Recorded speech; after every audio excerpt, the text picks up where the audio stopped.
रोज की तरह दक्को बाई आज भी इस जंगल में सतावर ढूंढने निकली हैं।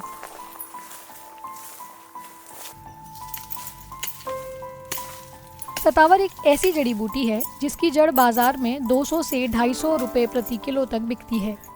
मध्य प्रदेश के श्योपुर जिले में 1.5 लाख से ज्यादा शहरी आदिवासी सतावर जैसी जड़ी बूटियां बेचकर घर खर्च चलाते हैं। आज दक्को बाई बस इतना ही सतावर निकाल पाई हैं। यह 1 किलो भी नहीं है। अब सतावर तो अपाई देश में तो आता ही नहीं है, तो सतावर बिताई रह गई लम्बी। आ तो पैसा भेजवाऊ तब ट्रक में भेजवाऊंगी, मैं न छोड़ भी। जैसे पहले होती वर्षा ज़्यादा होती तो ये सारे ही पेड़ में सबरी चीज़ आती, गोंद भी आती, खैर गोंद भी आती और ये गाद भी आती धोखड़ा वाली, और ये बेर मेरे ये सब आती। और अब ये पानी की कमी पड़ रही है तो कोई फल नहीं आ रहा ज़्यादा। सहरिया मध्य प्रदेश और राजस्थान की एकमात्र आदिम जनजाति है। सहरिया शब्द अरबी भाषा के सहरा शब्द से निकला है, जिसका मतलब है जंगल।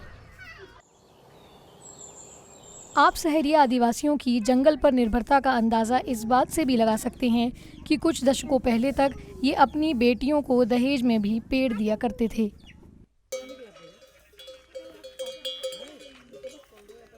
टिपिकली वो एथनिक ग्रुप ऐसा है जो फॉरेस्ट ड्वेलर है। वो फॉरेस्ट के साथ पले बढ़े और फॉरेस्ट प्रोड्यूस को ही वो गैदर करते थे और उसके साथ उनकी ज़िंदगी चल पड़ी। उनकी ज़रूरत बहुत कम थी।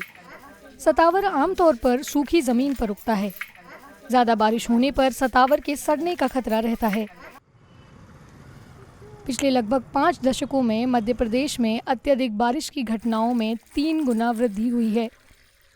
चरम मौसमी घटनाओं के चलते सतावर जैसी जड़ी बूटियों का मिलना और उन पर निर्भर लोगों का जीना मुश्किल होता जा रहा है। जब भी इस तरह का माहौल बनता है, बारिश ज़्यादा या कम होती है, उनका फॉरेस्ट प्रोड्यूस कम होने लगता है, तो वो दूसरे शहरों में फसल काटने जाते हैं। जैसे गेहूं के वक्त चले गए, धान के वक्त चले गए, मास माइग्रेशन होता है।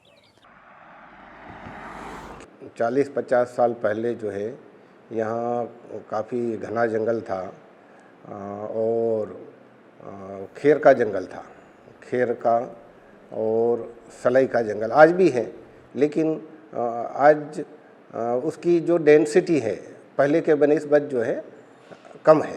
पहले जो है हमारा रिच फॉरेस्ट हुआ करता था, तो अब जो है वो बिगड़े वनों में आ गया। जंगल में जड़ी बूटियों के अभाव ने सहरिया आदिवासियों को बंधुआ मजदूरी में ढकेला है। श्योपुर से लगभग 4 घंटे की दूरी पर गुना जिले के गांव में रहने वाले सूरज भी एक सहरिया आदिवासी हैं। 10,000 रुपए की उधारी चुकाने के लिए वो 12-12 घंटे काम करते रहे। एक दिन के काम के बदले में उन्हें महज 23 रुपए मिलते थे। इस बागेरी पंचायत में आज भी ऐसे मजदूर हैं जो किसानों से एडवांस लेकर बंधुआ मजदूरी कर रहे हैं। कुछ तो अपनी ही ज़मीन पर बंधुआ मजदूरी कर रहे हैं।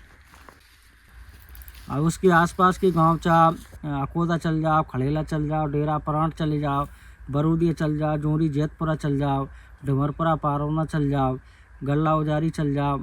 ऐसे हर एक गाँव में कम से कम नहीं 30 और 40 मजदूर आज भी बंधुआ मजदूरी का काम कर रहे हैं, जो मालिक के यहाँ मालिक से एडवांस लेके और मजदूरी कर रहे हैं, उसके नहीं दे रहे हैं।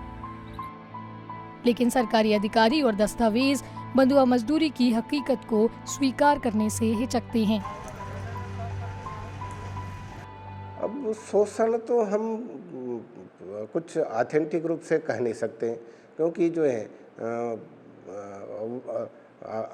आउट ऑफ स्टेट गए हैं, वहाँ का क्या लेबर रेट है और उनको कितना दे रहे हैं, ये हम यहाँ से कैसे कह सकते हैं। दक्को बाई सतावर लेकर लौट आई हैं। अपनी जड़ी बूटियों का उचित दाम मिले इसलिए श्योपुर जिले के कराहल और विजयपुर ब्लॉक की लगभग 6,000 महिलाओं ने मिलकर सहरिया महिला प्रोड्यूसर कंपनी की शुरुआत की है। सालाना ये संस्था करीबन 2 से 3 टन सतावर बेच लेती है। ये कंपनी मतलब टोटल सहरिया कम्युनिटी की है। सभी महिलाओं से मतलब ये बातचीत करी गई कि यहाँ पर मतलब जो जड़ी बूटियों के उनको उचित भाव वहाँ पर नहीं मिल रहे हैं, क्योंकि वही कलेक्ट कर रही हैं। तो फिर उन लोगों ने डिसीजन किया कि एक प्रोड्यूसर कंपनी तैयार करते हैं। फिर उसके बाद प्रोड्यूसर कंपनी बनाई गई, जिसमें 2 ब्लॉक में मतलब महिलाएं ग्रुप बनाए गए, 20-20 महिलाओं के एक ग्रुप बनाए गए हैं, जिसमें अध्यक्ष सचिव भी हैं। फिर दोनों ब्लॉकों से महिलाएं जोड़ी गई, जो 6000 महिलाएं इस कंपनी से जुड़ी हुई हैं। राष्ट्रीय ग्रामीण आजीविका मिशन की पहल ने इन सहरिया आदिवासी महिलाओं की मदद की है, लेकिन जलवायु परिवर्तन दिखा रहा है कि कुछ चरम मौसमी घटनाएं वनस्पति तंत्र और उस पर निर्भर जीवन को किस कदर प्रभावित कर सकती हैं।